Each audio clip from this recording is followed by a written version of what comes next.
अस्सलाम वालेकुम, welcome to my YouTube channel learning with G. आज के इस लेक्चर में मैं वर्चुअल यूनिवर्सिटी का कोर्स ENG 503 का टॉपिक नंबर 38 to 40 तक कवर करवाने वाली हूँ। तो अपडेटेड रहने के लिए चैनल को लाइक करें, सब्सक्राइब करें। So let's begin.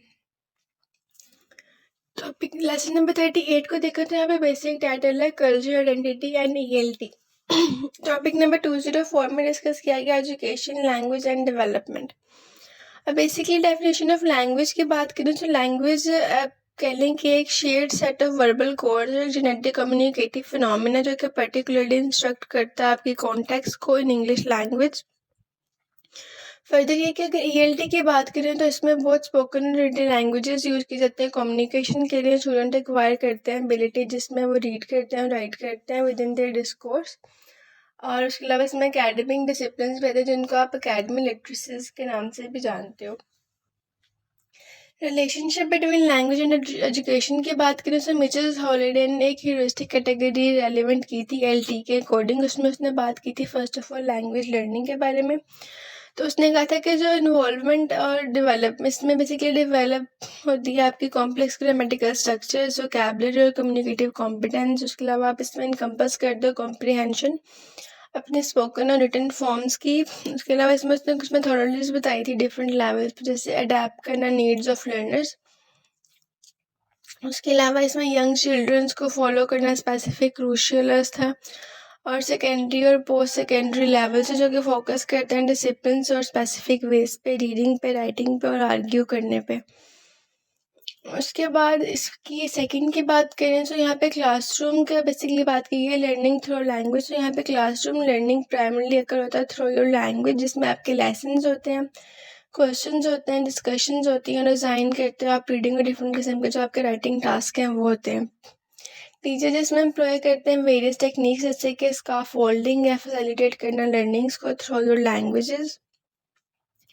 उसके बाद लर्निंग अबाउट लैंग्वेजेस की बात की गई है। सो इसमें क्या होता है कि जो आपकी ELT है उसमें टीच करते हो आप फॉरेन और सेकंड लैंग्वेजेस को, जिसमें आप इनकम्पस करते हो vocabularies, grammars, history of language, उसके कुछ अदर कंपोनेंट्स।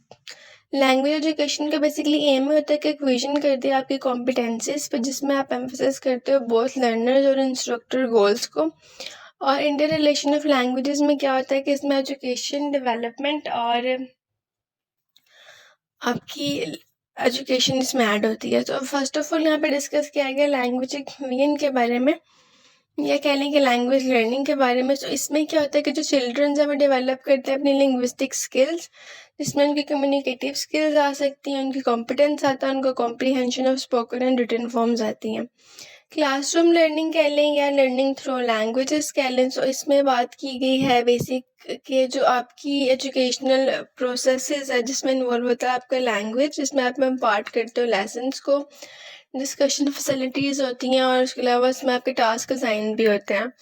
उसके बाद लास्ट पे बात की गई लैंग्वेज एजुकेशन की है, language about learning about language की। सो इसमें वो बेसिकली कवर करती है वेरियस कंपोनेंट जैसे कि वोकैबुलरी है, ग्रामर है, हिस्टोरिकल एस्पेक्ट्स है, जिसके थ्रू आप कॉम्पिटेंसी अचीव करते हो। टॉपिक नंबर 205 की बात करें तो यहाँ पे डिस्कस किया गया ideologies, languages, varieties and cultures. अब आइडियोलॉजी बेसिकली क्या होती है अकॉर्डिंग टू सैमसन, जिसने 1993 में बताया था। उसने कहा कि assumptions, beliefs, value systems which are shared collectively by large social group। मतलब कि ऐसी assumptions आपकी values, आपके beliefs जो हैं वो एक shared collective, मतलब एक social group जो है वो collectively share करे, उसको आप आइडियोलॉजी कहते हो। जस्ट लाइक कि आपका व्यू पॉइंट। अगर हम इसकी बात करें कॉन्टेक्स्ट ऑफ लैंग्वेज में, तो जो आइडियोलॉजी है वो क्रूशियल रोल प्ले कर रही है थ्रू योर लैंग्वेज, जिसमें लोग एक्सप्रेस कर रहे हैं और कम्युनिकेट कर रहे हैं अपने शेयर्ड बिलीव्स को, वैल्यूज को। और जो स्टडी है इसका रिलेशनशिप है आपकी लैंग्वेज और आइडियोलॉजी के साथ, जो कि एक्सप्लिसिटली एग्जामिन कर रहा है आपके क्रिटिकल डिस्कोर्स एनालिसिस को। फेयरक्लिफ ने हाईलाइट किया था 1995 में कि जो आइडियोलॉजीज हैं वो एक्वायर करती हैं, एक्सप्रेस करती हैं और इनेक्टेड करती हैं थ्रू देयर लैंग्वेजेस। और उसके अलावा उसने कहा कि he argue that any variable structure of language as ideologically marked. मतलब कि जो स्ट्रक्चर ऑफ लैंग्वेज है आइडियोलॉजिकली, उसको भी उसने कहा कि उसको आप मार्कअप कर सकते हो। फर्दर उसने यहाँ पे बात की लैंग्वेज एंड कल्चर रिलेशनशिप्स के बारे में। तो अब इसमें उसने डिस्कस ये किया कि जो आपकी इंटरडिपेंडेंस है लैंग्वेज की या कल्चर की, वो एविडेंट है आपके रेसिप्रोकल इन्फ्लुएंस की। और फर्दर उसमें उसने कहा कि जो लैंग्वेजेस हैं वो शेप करती हैं आपके कल्चर को, और उसके अलावा इन टर्न जो कल्चर इन्फ्लुएंस करता है ट्रांसमिट होता है थ्रू योर लैंग्वेजेस। जाहिर सी बात है कि लैंग्वेज के विदाउट तो कोई भी कल्चर जो आपका वो ट्रांसफॉर्म नहीं हो सकता। उसके बाद उसने यहाँ पे एक और बात की कि जो आपकी लैंग्वेज है उसमें कल्चर मतलब लैंग्वेज कल्चर के बिना कल्चर लैंग्वेज के बिना एग्जिस्ट ही नहीं कर सकता। लैंग्वेज को कंसीडर किया था उसने medium just like culture is conveyed, मतलब language is considered as the medium through which culture is conveyed. Further उसके बाद यहाँ पे एग्जांपल भी उसने दी, जैसे कि उसने कहा कि इलस्ट्रेटिव एग्जांपल लिया कि relationship between language and culture एक एविडेंट है जिसमें आप इमिग्रेंट करते हो सोसाइटीज़ को, जैसे कि अमेरिका है इमिग्रेंट किया जाता है। जैसे कि अब अगर आप देखो तो अमेरिकन ने थ्रू द लैंग्वेज ही हमारा मतलब कॉलोनाइजेशन करने से पहले ब्रिटिश जो थे सब कॉन्टिनेंट के लोग उनका कल्चर सीखा। अफ्रीकन जो थे निरगोस से उनका कल्चर भी उन्होंने थ्रू लैंग्वेज ही सीखा। उसके बाद यहाँ बात की गई टॉपिक नंबर 206 में आइडेंटिटी एंड ईएलटी।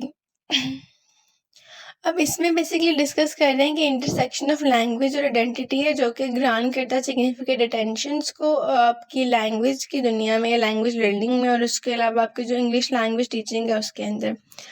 फर्दर ये कि वो कहते हैं कि इस रिलेशनशिप को कॉम्प्रीहेंड करने के लिए आपको लिए इम्पोर्टेंट है कि आप इसके कॉन्सेप्ट ऑफ आइडेंटिटी को देखो, और उसमें उन्होंने कहा कि according to Norton identify campus उसने बेसिकली बताया कि उसकी आइडेंटिटी उसने जस्ट लाइक उसने जो डिफ्रेंशिएशन दिया वैसे दिया है कि how people understand their relationships of the world and how the relationship is constructed across time and space and how people understand their possibilities for the future। अब basically इसमें जो उसने बात की उसने यही बात की कि जो आपका जो कल्चर है जो आपकी आइडेंटिटी है वो किस तरीके से आप ढूंढ सकते हो कि जैसे आपके लोग हैं कैसे रिलेशनशिप है उनके वर्ल्ड के साथ, और किस तरीके से अपने रिलेशनशिप कंस्ट्रक्ट कर रहे हैं अक्रॉस टाइम एंड स्पेस, मतलब कि जो टाइम और जो जगह है उसके अकॉर्डिंग कैसे उसको कंस्ट्रक्ट कर रहे हैं। फर्दर है कि किस तरीके से जो लोग हैं वो अंडरस्टैंड करें अपनी पॉसिबिलिटीज़ को फॉर द फ्यूचर। उसके बाद उसने कुछ ऐसी बातें की जैसे कि आइडेंटिटी किस तरीके से इंटरट्वाइंड है डिज़ायर ऑफ रिकॉग्निशन के साथ, एफिलिएशन के साथ, सेफ्टी के साथ और सिक्योरिटी के साथ। फर्दर यहाँ पे उन्होंने बात की है बोरोडर की 1997 इसने कॉन्ट्रीब्यूट किया था अंडरस्टैंडिंग में, जस्ट लाइक इसकी ही अंडरस्टैंडिंग मतलब इसके कॉन्सेप्ट में।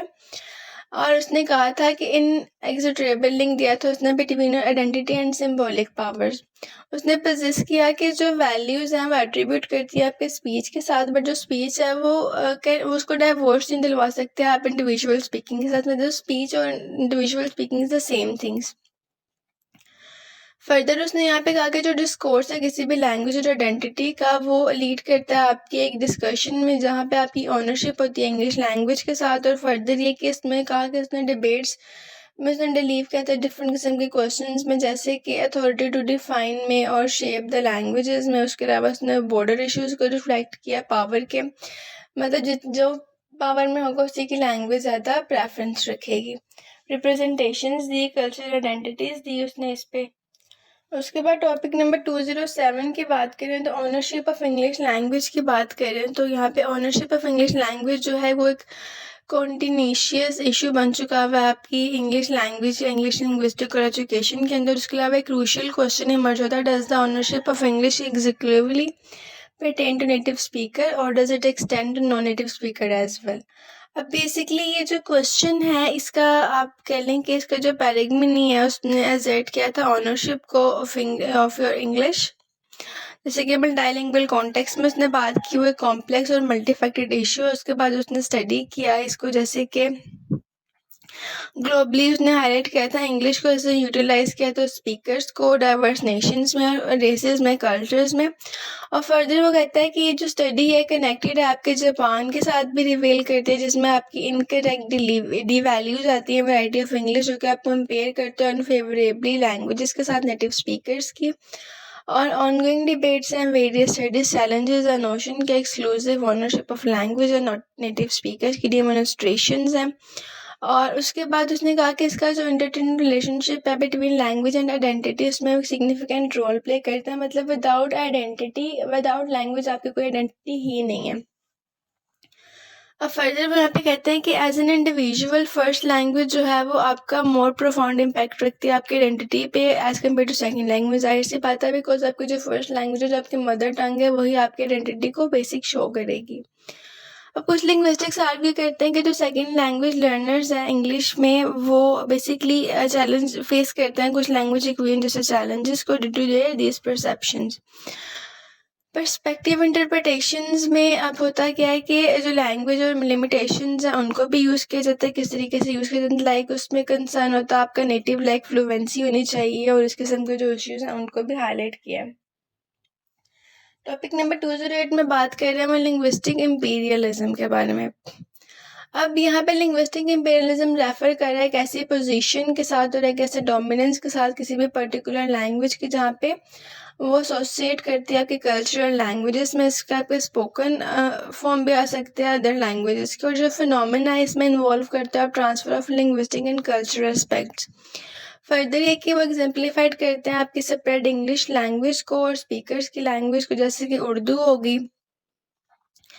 एंड नेक्स्ट ये कि इसमें जो इन्फ्लुएंस ऑफ लिंग्विस्टिक है, इसमें लिंग्विस्टिक इम्पीरियलिज्म में कुछ चीज़ें एक्सटेंड करने से कल्चरल रियलिज्म है in filtering ideological, social, political, economic practices भी इसमें आपकी आ सकती है।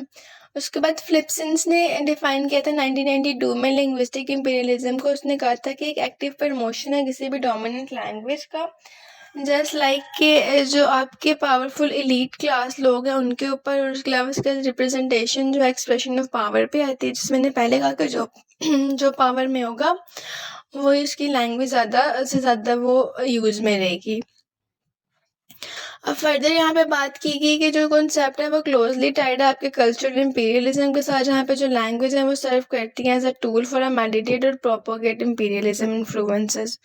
और इसमें स्टडी ऑफ लिंग्विस्टिक इम्पीरियलिज्म में इन्वॉल्व है आपका एक्सप्लोर करना लिंग्विस्टिक स्ट्रक्चर्स वगैरह को, हायरार्कीज़ को इन्वेस्टिगेट करना कि सर्टेन लैंग्वेजेस कैसे गेन कर रही हैं प्रोमिनेंस, और जो अदर लैंग्वेज है वो कैसे डिमिनिश हो रही है, मतलब ख़त्म हो रही है। उसके अलावा जो उसकी अंडरस्टैंडिंग है स्ट्रक्चर्स की, आइडियोलॉजी की, जो कैसे फैसिलिटेट कर रही है आपके प्रोसेस, उसको एग्जामिन कर रही है आपके रोल ऑफ लैंग्वेजेस और प्रोफेशंस वगैरह को।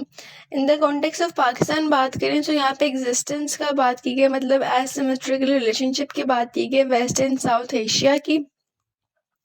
यहाँ पे कहा गया कि लिंग्विस्टिक इम्पीरियलिज्म जो है वो इंटरट्विन करता है with the dimensions of second and foreign language equivalents, encompass करता है cultural, ideological, social, political, economic factors को। लिंग्विस्टिक इम्पीरियलिज्म में आप मैनिफेस्ट करते हो both overt and covert forms को, कॉन्शियसली अनकॉन्शियसली भी हो सकता है, रिगार्डलेस ऑफ इट्स मैनिफेस्टेशन भी आप कह सकते हो, या फिर इसमें जो आउटकम्स हैं वो रिफ्लेक्ट करते हैं आपके हीजोमोनिक बिलीव्स, डोमिनेंट एटीट्यूड्स, वैल्यूज़ को।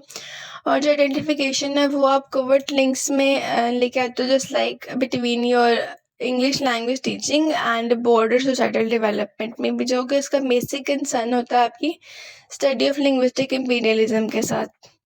अब लेक्चर नंबर 39 की बात करें तो यहाँ पे जो डिस्कस किया गया बेसिकली वो ये कि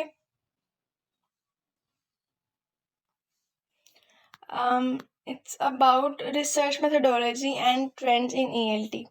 और फर्स्ट ऑफ ऑल इसका दिया गया टॉपिक नंबर 209 में introduction to research in ELT के बारे में। तो अब यहाँ पे क्या होता है कि ये रिसर्च जो एक सिस्टमेटिक प्रोसेस जिसमें आप कलेक्ट करते हो और एनालाइज करते हो अपनी इंफॉर्मेशन को फॉर अ स्पेसिफिक पर्पस, और इसमें इन्वॉल्व करता है आप careful investigation of a subject, field और प्रॉब्लम, जो कि डिस्कवर करती है फैक्ट और प्रिंसिपल्स को। इसमें आपके कॉन्टेक्स्ट ऑफ एजुकेशन आता है, रिसर्च आती है जो कि क्रूशियल रोल प्ले कर रही है आपकी कॉन्टिन्यूस एक्सप्लोरेशंस में और आपकी डिस्कवरीज में। रिसर्च प्रोसेसेस की बात करें तो इसमें कुछ ही चीज़ें, मतलब कि आप किस तरीके से रिसर्च कंडक्ट करते हो, जस्ट लाइक कि आस्किंग द क्वेश्चन में आप आइडेंटिफाई करते हो प्रॉब्लम उस क्यूरीज को। सेकंड पे आप रिकॉग्नाइज करते हो अपने की एलिमेंट जो कि रिलेटेड होता है आपके क्वेश्चन से।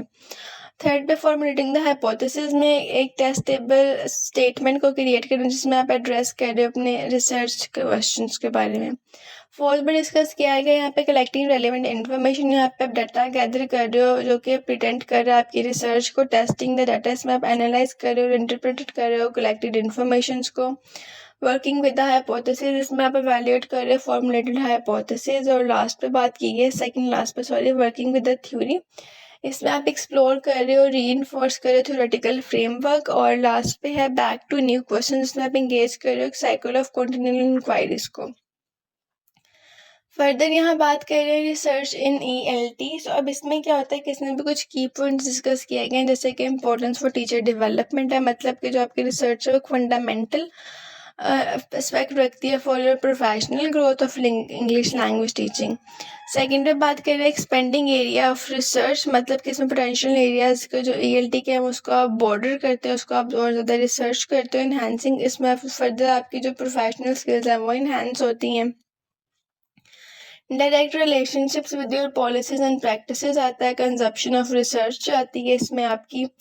उसके बाद परफॉर्मेंस इम्प्रूवमेंट भी इसमें आ सकती है, जैसे कि जो आपकी जो इंग्लिश फॉरेन लैंग्वेजेस हैं आपकी EFLs जो हैं उसमें, या आपकी जो सेकंड लैंग्वेज है उसमें आपकी पाकिस्तानी इंक्लूड, जिसमें आपके पाकिस्तान का भी इंक्लूड हो सकता है, जो आपका एक्सेंट है। उसके अलावा ELT परफॉर्मेंसेस भी आ सकते हैं, आपकी इम्प्रूवमेंट हो सकती है। उसके अलावा क्रूशियल जो बेसिकली आपके जो एड्रेस चैलेंज करने के लिए जो क्रूशियल इंपॉर्टेंट पॉइंट रखती हैं। टॉपिक नंबर 210 में डिस्कस किया गया scope of research in ELT।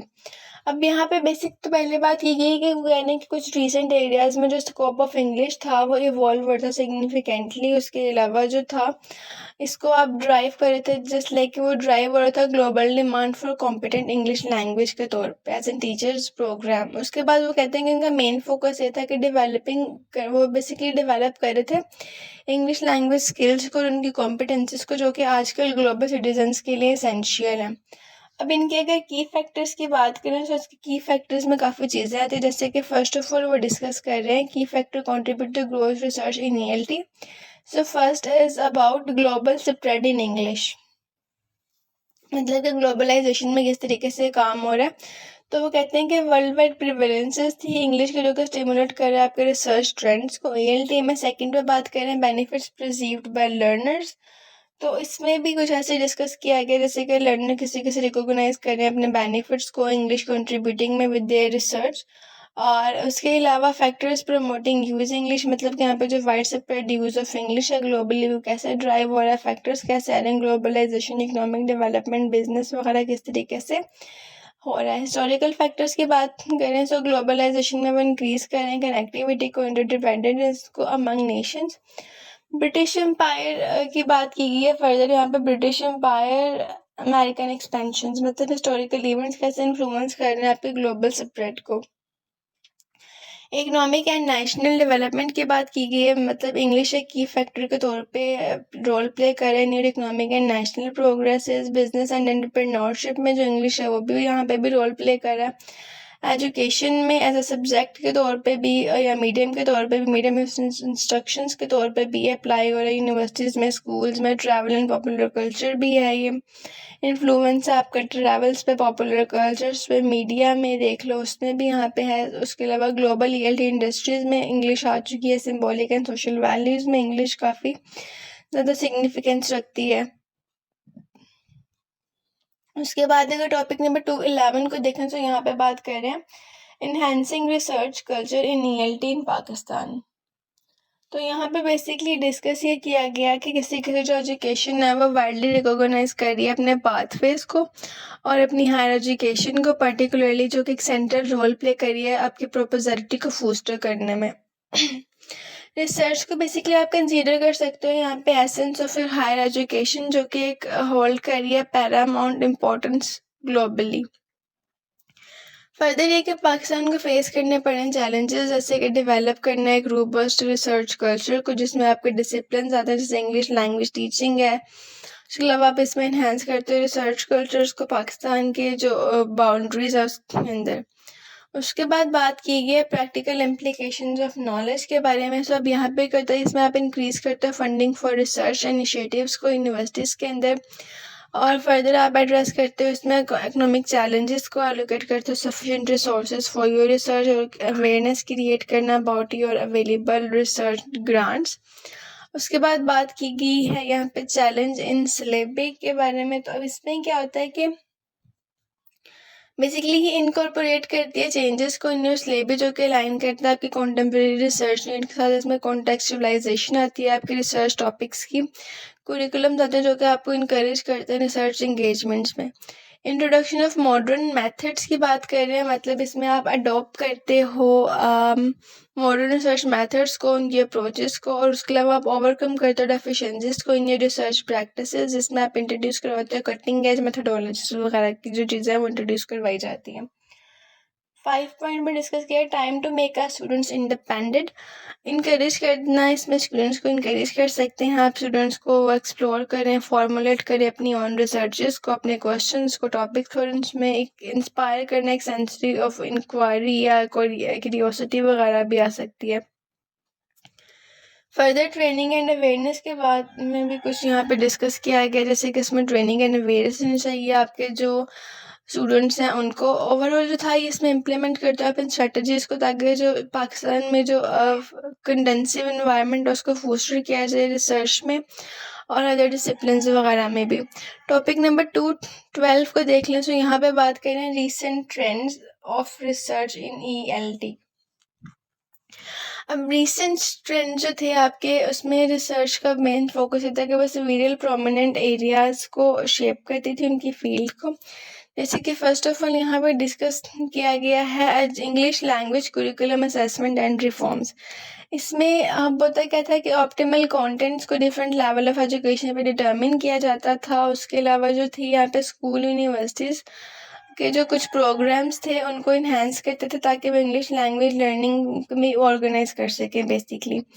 Further ये कि ये जो अंडरस्टैंडिंग स्कूल स्ट्रेंथ और वीकनेस के जो कुछ प्रोसेस है उनको वैल्यूएट किया जाता था। इंडिविजुअल डिफरेंसेस की बात करें सेकंड पे तो वो कहते हैं कि इसमें जो L2 मोटिवेशन के इम्पैक्ट्स है उनको एक्सप्लोर करते थे, एग्जाइटी को, एटीट्यूड्स को, एप्टीट्यूड्स को जो आपके लैंग्वेज लर्निंग पे डिपेंड करते हैं।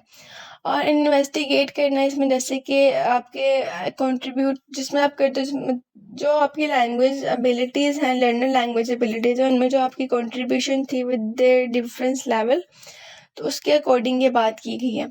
थर्ड पे आप बात यहाँ पे डिस्कस किया गया है learner autonomy and self efficiency के बारे में। तो अब यहाँ पे वो कहते हैं कि सिग्निफिकेंस ऑफ लर्नर ऑटोनॉमी को जो मतलब जो फोस्टर कर रहे थे लैंग्वेज लर्नर्स में उसको एग्जामाइन करते थे। उसके अलावा उसमें जो था कि रोल ऑफ सेल्फ एफिशिएंसी क्या था लैंग्वेज लर्निंग आउटकम्स में, उसको भी एग्जामाइन करना इसी सारे प्रोसीजर के अंदर आता है। पॉइंट नंबर 4 में कोर्स एंड मटेरियल के डेवलपमेंट के बारे में डिस्कस किया गया, मतलब कि इसमें जो कंटेंट और मटेरियल है वो कैसे इवॉल्व होता है विद स्टूडेंट नीड्स, उसको अडेप्ट कर रहे हैं। और एनालाइजिंग ट्रेंड्स में जो आपका use of English across social and academic fields वो इसमें आ जाता है। लर्निंग एंड टीचिंग स्ट्रेटजीज की बात करें तो इसमें आप इन्वेस्टिगेट करते हो इफेक्टिव स्ट्रेटजीज को for your learning language learning और teaching in various contexts. Error analysis आ जाता है। उसके बाद आपका error analysis is just like इसमें आप इम्प्लॉयमेंट करते हो सिस्टमेटिक मेथड्स का। इसमें आप एनालाइज करते हो और अंडरस्टैंड करते हो अपने लर्नर एरर्स को आइडेंटिफाई करना, डिस्क्राइब करना और एक्सप्लेन करना अपने एरर्स वगैरह को, सब चीज़ें इसमें आती हैं। टीचर ट्रेनिंग्स की बात बायलिंगुअलिज्म की बात करें लैंग्वेज टीचिंग की, तो बायलिंगुअलिज्म इज समथिंग जिसमें कि आप एक जो बंदा है या एक जो पर्सन है वो 2 languages at the same time बोल सकता है। इसमें आपकी कोड स्विचिंग आती है, बायलिंगुअलिज्म एजुकेशन सेटिंग्स आती हैं और उसमें आप इन्वेस्टिगेट करते हो कि किसी से फर्स्ट लैंग्वेज का यूज़ किया जाए और सेकंड लैंग्वेज कैसे टीचअप करनी है।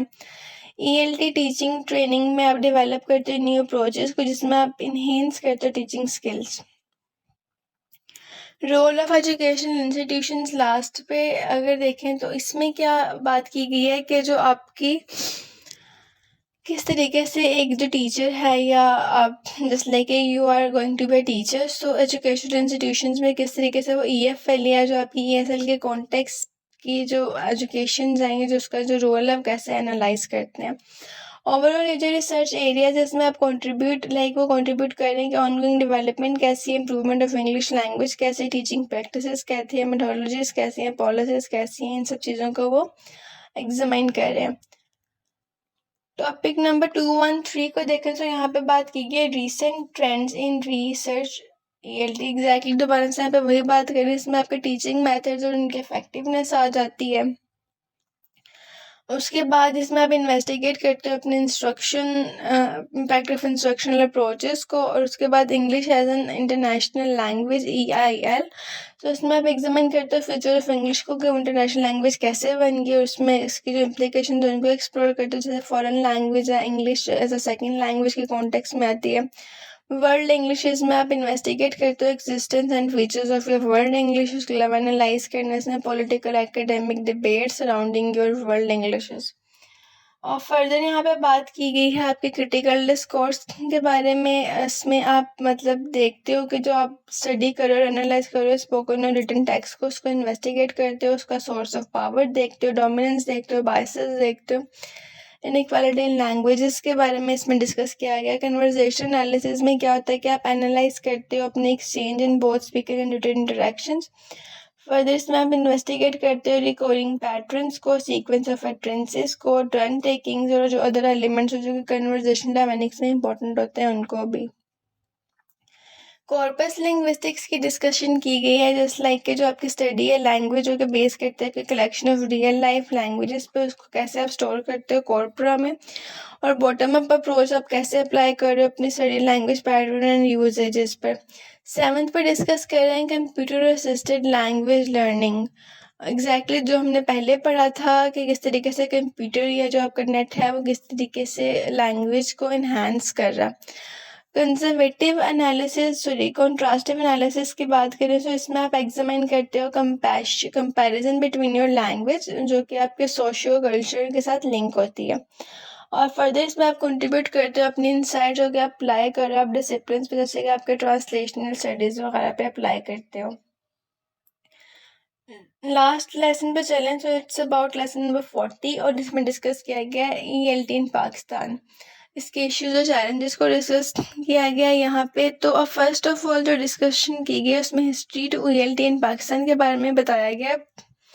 मतलब जो ELT की टीचिंग है वो पाकिस्तान में कॉलोनियल हिस्ट्री के रूटेड, मतलब जब कॉलोनियलिज्म हुआ था, मतलब जब ब्रिटिश की हुकूमत आई थी उसके बाद जब वो गए तो हमारे जो इंग्लिश स्टार्ट हुई थी तब से इंग्लिश का जो इन्फ्लुएंस है वो हमारे कॉलोनियल एरा से ही है। उसके बाद इंग्लिश एक सिग्निफिकेंट पार्ट बन गई हमारे एजुकेशनल सिस्टम का ड्यूरिंग देयर ब्रिटिश राज। उसके बाद यहाँ बात की गई पोस्ट इंडिपेंडेंस के बारे में, मतलब पोस्ट इंडिपेंडेंस कैसे आई, और फिर मतलब ओवरऑल जो उसके सिनेरियोस से इंग्लिश के आने के इकोनॉमिक फैक्टर्स क्या थे, ग्लोबलाइजेशन की वजह से, प्रोफिशिएंसी की वजह से, इन सब चीज़ों के बारे में उन्होंने इसमें मेंशन किया। सेकेंड पे बात कर रहे हैं यहाँ पे इशू एंड चैलेंजेस के बारे में। तो इशू एंड चैलेंजेस को देखें तो यहाँ पे वो डिस्कस कर रहे हैं कि इसमें डिफरेंट इश्यूज आ जाते हैं आपके, जैसे कि इनइक्वालिटी इन एक्सेस, मतलब कि जो डिस्पैरिटीज़ थी उसमें एक्सेस क्वालिटी इंग्लिश की अच्छी थी, मतलब कि इंग्लिश ज़्यादा वो प्रेफर करते इस वजह से, और रूरल और अर्बन एरियाज़ में वो सीखनी पड़ी। लेक ऑफ रिसोर्सेज थे, और उसके बाद पेडोलॉजिकल अप्रोचेस आ जाती हैं। लैंग्वेज पॉलिसीज जस्ट लाइक इसमें फ्रीक्वेंटली शिफ्ट आई थी लैंग्वेज पॉलिसीज में, जो कि इम्पैक्ट करी थी आपकी कुरिकुलम डेवलपमेंट और टीचर ट्रेनिंग्स को। असेसमेंट प्रैक्टिसेस में ओवर एम्फोसिस किया गया था एग्जाम्स और इनएडवोकेट असेसमेंट मेथड्स को, जो कि होलिस्टिक लैंग्वेज डेवलपमेंट को हिंडर भी कर रही थी। सोशियो इकोनॉमिक फैक्टर्स भी इसमें इन्फ्लुएंस करते हैं, टीचर ट्रेनिंग इन्फ्लुएंस करती हैं। थर्ड पे बात की गई है इंस्टीट्यूशनल परफॉर्मेंसेस के बारे में। अब यहाँ पे क्या होता है कि वेरियस अक्रॉस जो आपके इंस्टीट्यूशन से, जैसे अर्बन स्कूल्स हैं या प्राइवेट इंस्टीट्यूशन थे, वो आउट परफॉर्म करे थे रूरल एंड पब्लिक स्कूल्स में। और फर्दर एक इनकी लिमिटेड सक्सेस थी and they are providing practical language skills, और उसका मेन फोकस ये था थ्योरेटिकल नॉलेज पे, और इनसफिशिएंट कोलैबोरेशन थी between your institution and industries. अब हुआ क्या कि इसकी वजह से वो अलाइन कर रहे थे लैंग्वेज एजुकेशंस को विद देयर प्रोफेशनल रिक्वायरमेंट्स। और लास्टली ये कि role and performances of teachers को देखें पॉइंट नंबर 4 में, तो वो कहते हैं कि इसमें quality of English language teacher जो थी वो वेरी कर रही थी, और उसके अलावा अर्बन एरियाज़ में एक बेटर एक्सेस थी जिसमें ट्रेन एजुकेटर्स भी प्रोवाइड किए गए, urban areas as like your cities. Challenges में अगर देखें तो कहते हैं कि इसमें outdated teaching methods and methodologies include, मतलब कि हम बहुत पुराने ज़मानों की टीचिंग अभी भी अप्लाई कर रहे हैं। Limited use of technology and sufficient professional development opportunities, और डेडिकेटेड टीचर्स जो हैं वो फेस कर पा रहे हैं चैलेंजेस से कि लार्ज क्लासेस है, मतलब क्लासेस में बच्चे बहुत ज़्यादा हैं, लिमिटेड रिसोर्सेज हैं, और उसके अलावा सोशल एक्सपेक्टेशंस भी बहुत ज़्यादा अप हो चुकी हैं। फिफ्थ पॉइंट में यहाँ डिस्कस किया गया है standard and quality of ELT textbook. जाहिर सी बात है अभी भी हमारे वही टेक्स्ट बुक चल रही हैं जो बहुत पहले चल रही थी। टेक्स्ट बुक्स जो है वो एक कॉन्टेक्चुअल रेलिवेंस का भी जो है वो मसला बन रहा है। उसके अलावा इसमें आप इसकी वजह से स्टूडेंट्स इंगेज नहीं हो पा रहे इफेक्टिवली इन चीज़ों में। लिमिटेड फोकस है कम्युनिकेटिव स्किल्स पे, क्रिटिकल थिंकिंग पे, रियल वर्ल्ड एप्लीकेशंस पर, और क्वालिटी वेरी कर रही है with the some text book जो कि अलाइन नहीं करते हैं कि मॉडल पेडालॉजिकल अप्रोचेस का, मतलब कि मॉडर्न बुक से वो अटैच्ड ही नहीं है। लास्ट पॉइंट डिस्कस किया गया पॉइंट नंबर 6। तो इसमें वो कहते हैं कि फ्यूचर प्रोस्पेक्टस ऑफ ईएलटी इन पाकिस्तान। अब इसमें वो कह रहे हैं कि जो पोटेंशियल है improvement through other curricular reforms, teacher trainings and increments की बात की गई है, इन्हेंसमेंट्स की बात की गई है, और उसमें कहते हैं कि वो इंक्रीज करें इन्वेस्टमेंट इन न्यू रिसोर्सेज। फर्दर वो कह रहे हैं कि ये जो इंटीग्रेशन ऑफ टेक्नोलॉजी और इनिशिएटिव और टीचिंग मेथड्स में मोर इंटरैक्टिव और स्टूडेंट के सेंटरिंग लर्निंग में भी वो इम्पोर्टेंट काम रखता है। कोलैबोरेशन बिटवीन एजुकेशन इंस्टीट्यूशंस की बात की गई है कि कोलैबोरेशन होनी चाहिए आपके एजुकेशन इंस्टीट्यूट्स में, आपकी पॉलिसी मेकर्स में, इंडस्ट्री स्टेक होल्डर्स में, जो कि अलाइन करती हैं आपकी ईएलटी को, जो बेसिकली इवॉल्व करती है आपके ग्लोबल कम्युनिकेशन नीड्स को, और फर्दर ये एड्रेस करती है आपके सोशियो इकोनॉमिक फैक्टर जैसे कि प्रमोट करना है उनको, इंक्लूसिविटी को इंश्योर करना, इक्विटेबल एक्सेस देना, quality of English language education को देखना। अब ओवरऑल जो था इसका ये जो फ्यूचर प्रोस्पेक्टस है वो डिपेंड करता है आपके कंसर्न एफर्ट्स के साथ कि आप किस तरीके से इसके चैलेंजेस और इम्प्लीमेंट्स को फेस करते हो और कैसे इसको एक सस्टेनेबल रिफॉर्म में लेके आते हो ईएलटी को। ओवरऑल इसके साथ हमारी ये बुक ख़त्म होगी है। सो आने